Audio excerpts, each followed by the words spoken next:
Des dizaines de conscrits russes gisent de morts dans les cours avant des maisons russes. C'est la réalité dans la région de Koursk, en Russie, en ce moment, alors que l'Ukraine continue de pousser son offensive, apportant la guerre aux portes des parents russes. Au début du mois d'août, l'Ukraine a choqué le monde avec une invasion soudaine dans l'oblast de Koursk, en Russie. Dans ce que les stratèges militaires appellent la carte Organisation des Nations Unies inversée, l'Ukraine a envahi la Russie, et la Russie n'était pas du tout préparée. En quelques jours, les forces ukrainiennes ont libéré des centaines de kilomètres carrés de la Russie elle-même, provoquant l'évacuation de près de 100 000 résidents. Les tentatives de la Russie pour répondre à cette invasion ont été tout simplement désastreuses, suscitant des craintes d'une invasion ukrainienne encore plus profonde. L'invasion a été un succès militaire stupéfiant. Le plus impressionnant est que l'Ukraine a pu garder l'invasion totalement secrète, même de ses plus proches alliés, dont les États-Unis. Mais surtout, la Russie ignorait totalement ce qui allait se passer, ce qui est surprenant étant donné la transparence du champ de bataille ukrainien jusqu'ici. La prolifération des drones et d'autres technologies intelligence, surveillance et reconnaissance rend la surprise obsolète et pourtant toutes les preuves indiquent fermement que la Russie a été prise au dépourvu dans l'oblast de Koursk. Cela en soi est une démonstration stupéfiante d'incompétence de la part des forces armées russes. L'offensive de Koursk, initialement qualifiée d'incursion ou de raid, s'est avérée être bien plus. Il s'agit d'une invasion à part entière, et l'Ukraine ne semble avoir aucune intention de se replier de l'autre côté de la frontière. Contrairement aux précédentes incursions de milices russes anti-Poutine, cette incursion est menée par des forces régulières ukrainiennes, apportant avec elles une quantité significative de puissance de feu de premier ordre. C'est ce qui rend si incroyable le fait que la Russie ait été complètement prise au dépourvu. Quand les milices anti-Poutine ont lancé plusieurs incursions en Russie en 2023 et 2024, elles étaient difficiles à détecter à l'avance. La plupart de ces raids ont été effectués à pied, dans le but d'insuffler une certaine peur dans la population locale et d'exercer une pression politique sur Poutine en le mettant dans l'embarras. Quelques-uns d'entre eux ont apporté une poignée de véhicules blindés, mais pas assez pour poser un défi sérieux aux défenseurs russes. Sans surprise, ces incursions se sont rapidement repliées de l'autre côté de la frontière ukrainienne. Mais leur faible nombre et leur utilisation limitée d'équipements de combat importants les rendaient imprévisibles. Pas dans l'invasion de Koursk.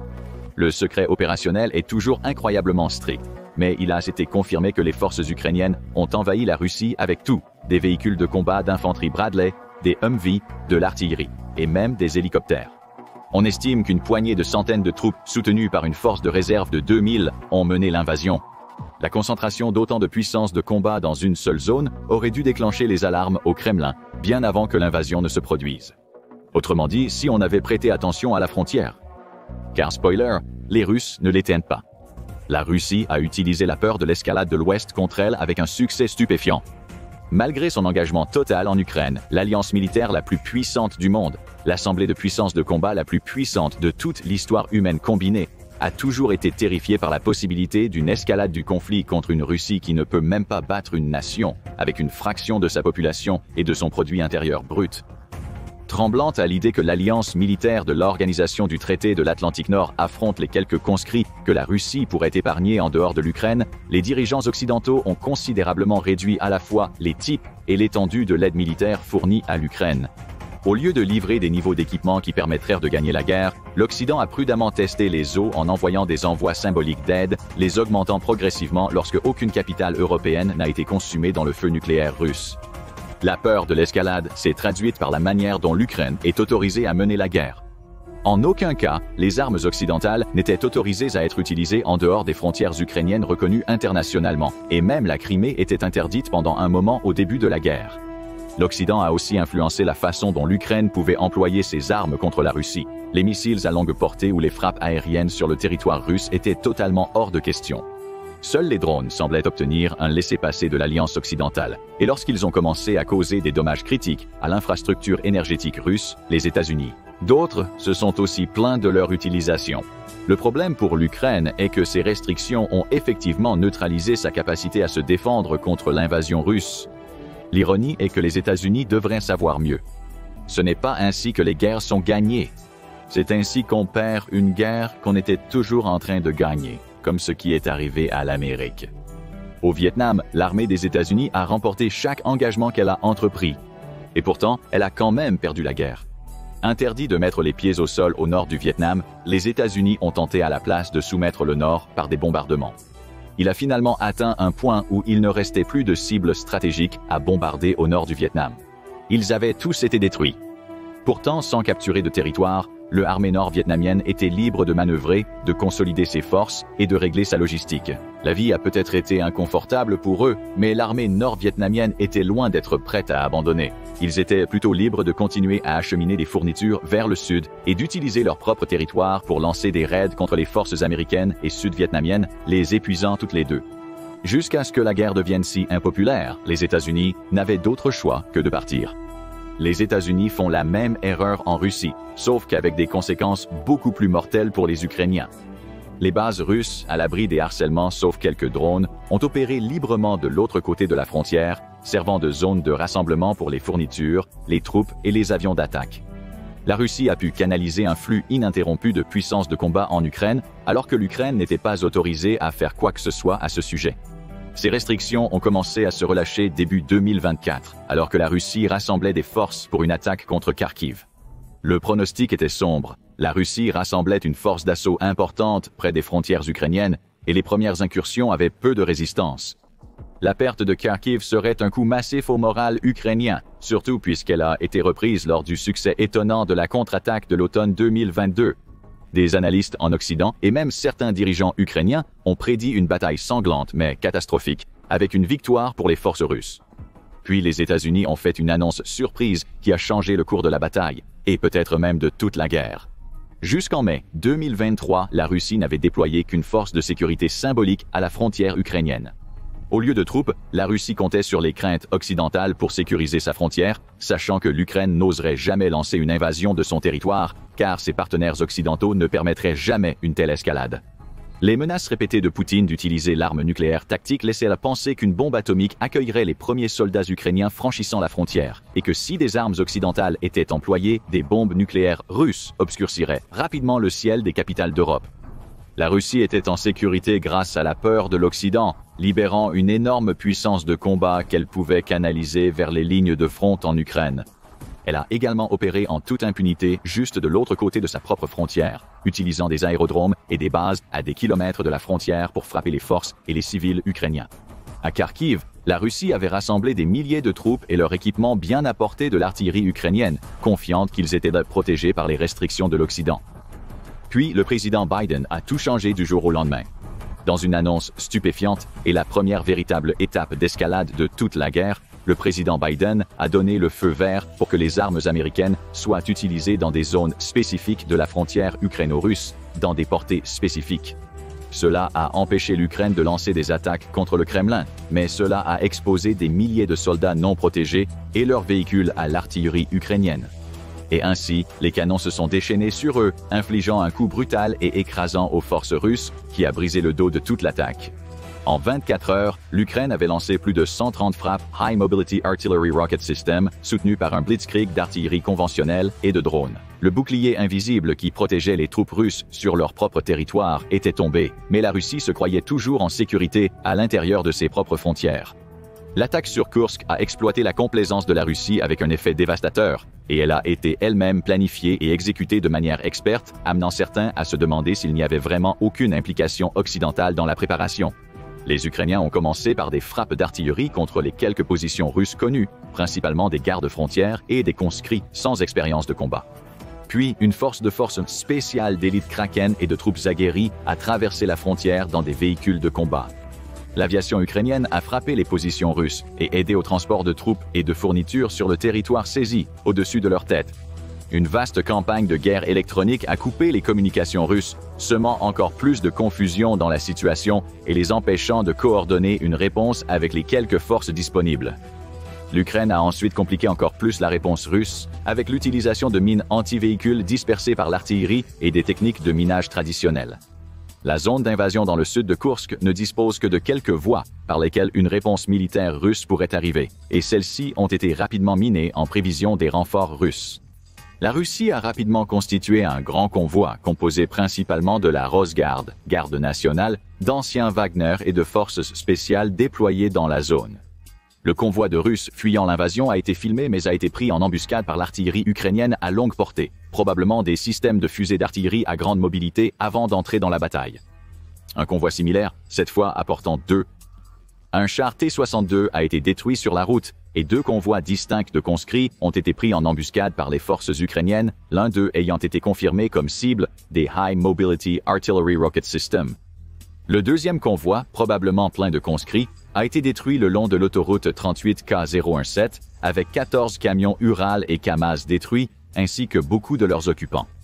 Des dizaines de Russes ont été capturés jusqu'à présent lors de l'offensive, un groupe d'environ 30 ayant été filmés par drone alors qu'ils se rendaient aux forces ukrainiennes et étaient ensuite pris en garde à vue. Selon des rapports du front, la plupart des soldats russes sont des conscrits, souvent âgés de la fin de l'adolescence ou du début de la vingtaine.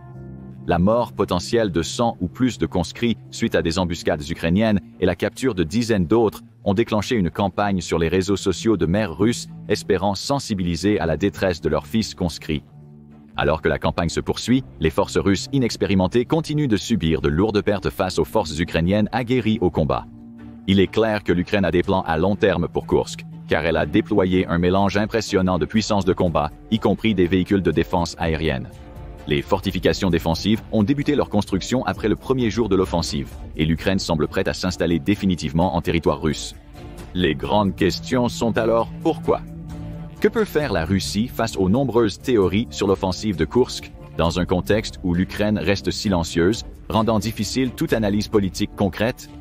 La réponse rapide de la Maison-Blanche, soutenant des actions de bon sens pour arrêter les attaques russes, suggère fortement l'implication des États-Unis, n'ont pas été surpris par ce développement. Le plus grand obstacle à une invasion russe continue semble être levé avec l'Amérique à bord, et le reste dépend de la Russie et de sa capacité à résister à l'invasion. Il y a aussi des spéculations que l'Ukraine pourrait chercher à cibler la centrale nucléaire de Kursk, qui se trouve à quelques dizaines de kilomètres de la frontière. Cette idée est qu'elle pourrait alors échanger la centrale de Kursk contre la centrale nucléaire de Zaporijia, qui est sous contrôle russe. Toutefois, cela est hautement improbable pour diverses raisons. La centrale est située loin à l'intérieur du territoire russe, rendant peu probable que les forces ukrainiennes puissent mener une offensive aussi profonde en Russie. Actuellement, la Russie continue de réaliser de petits gains sur une partie du front. L'offensive de Kursk a été critiquée pour avoir mobilisé des troupes qui auraient pu renforcer les lignes de front. La deuxième raison pour laquelle l'Ukraine est peu susceptible de chercher à échanger des centrales nucléaires est que la centrale de Zaporozhye se situe de l'autre côté du fleuve Dnipro par rapport au territoire contrôlé par l'Ukraine. Même si un échange était réalisé, les forces russes pourraient facilement reprendre la centrale. Toutes les forces stationnées du côté russe du fleuve seraient faciles à submerger, leur approvisionnement et leurs renforts coupés par le fleuve. Une autre théorie sur l'objectif de l'Ukraine est qu'elle cherche à forcer la Russie à détourner des forces des lignes de front tout en exerçant une pression politique sur Poutine lui-même. L'idée que cela vise également à exercer une pression politique sur Poutine a une certaine base de vérité. Jusqu'à présent, 76 000 Russes ont évacué la région de Kursk, envoyant des ondes de choc à travers la société russe. Vladimir Poutine a autorisé un paiement de 10 000 roubles à ces réfugiés, ce qui équivaut à environ 100 $ américains. Encore plus urgent est le besoin de fournir nourriture, eau et abri, alors que les camps de réfugiés sont rapidement construits. Au 10 août, cependant, seulement environ 1000 lits ont été fournis pour les réfugiés, et le moment de l'invasion de l'Ukraine n'a peut-être pas été une erreur. Nous sommes à environ 45 jours du début du temps glacial dans la région, lorsque ces réfugiés, et probablement plus à venir, auront un besoin critique d'un abri chaud que les forces russes semblent se dépêcher de fournir. La Russie a utilisé les réfugiés comme une arme pendant des années, ciblant délibérément les civils en Syrie et en Libye pour les forcer à fuir vers l'Europe. Cela a mis une pression sérieuse sur la société européenne et a contribué à stimuler la montée des groupes nationalistes de droite qui ont plus en commun avec l'agenda de Poutine qu'avec leurs propres priorités nationales. L'ironie des réfugiés maintenant utilisés comme une arme contre la Russie n'échappe à personne observant l'invasion de Kursk. Quelles sont les options de la Russie et pourquoi sont-elles toutes défavorables? La première option que la Russie semble prendre pour le moment est de s'abstenir de retirer des unités des lignes de front. Cela laissera la contre-attaque contre les forces ukrainiennes aux gardes-frontières du Service fédéral de sécurité de la Fédération de Russie, aux troupes de Rosgardia et à d'autres conscrits. D'autres forces irrégulières telles que d'anciens soldats de Wagner et des unités tchétchènes d'Akhmat sont déjà dans les zones touchées, bien que les célèbres guerriers TikTok de Tchétchénie semblent s'être retirés face à l'assaut de l'Ukraine. Selon un commandant tchétchène de haut rang, les puissantes forces d'Akhmat, autrefois redoutées dans toute la Russie et maintenant généralement considérées comme une risée, n'ont pas réussi à arrêter l'avancée ukrainienne parce que les Ukrainiens les ont contournés. Il pourrait y avoir une part de vérité à cela, car lors d'une offensive, on ne répond pas à la force par la force. Vous contournez et coupez les unités ennemies pour faciliter leur élimination ou reddition.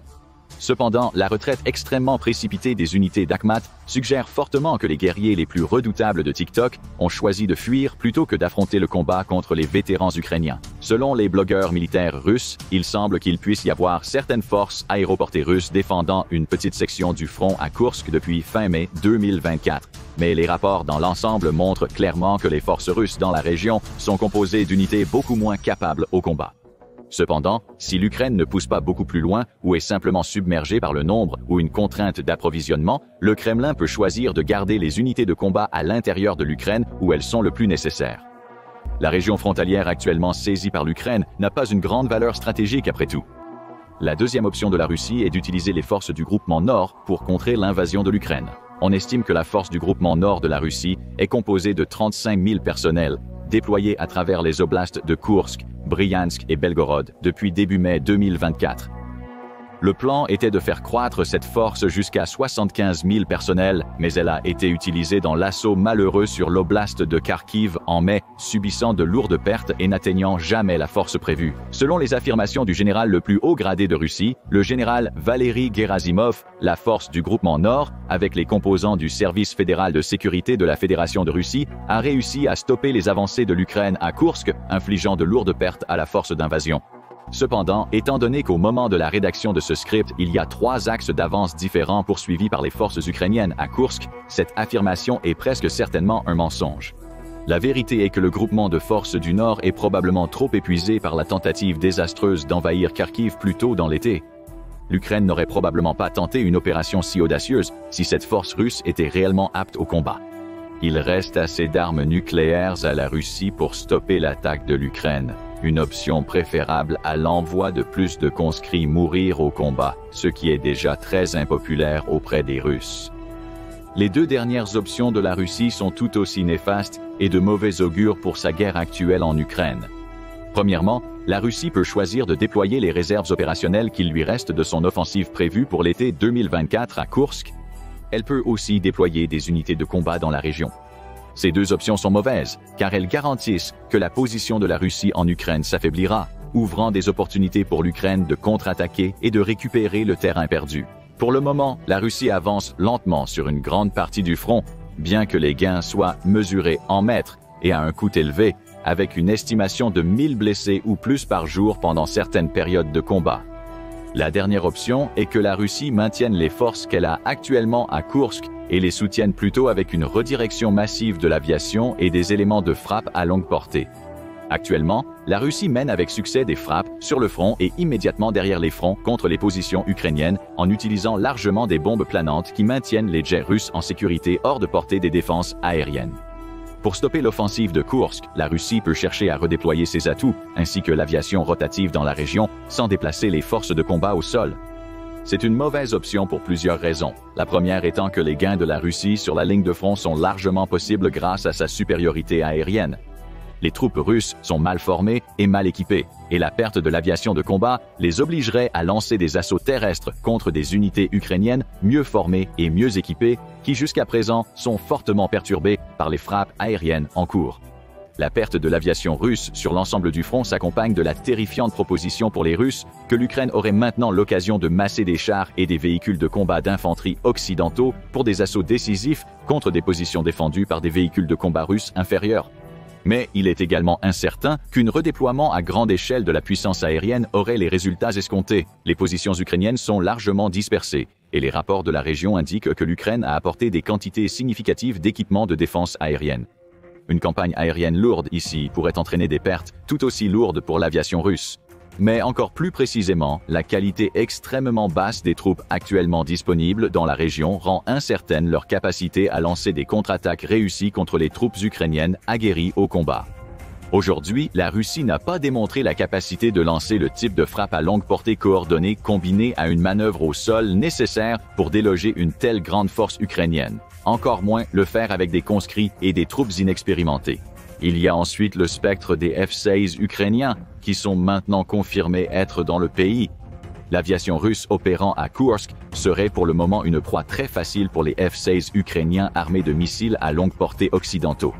L'utilisation de l'aviation rotative ukrainienne dans la région indique que la Russie a peu de défenses aériennes ici. Ce qui est clair, c'est que la Russie a été complètement prise au dépourvu par l'invasion de Kursk et n'a jusqu'à présent pas eu de réponse cohérente.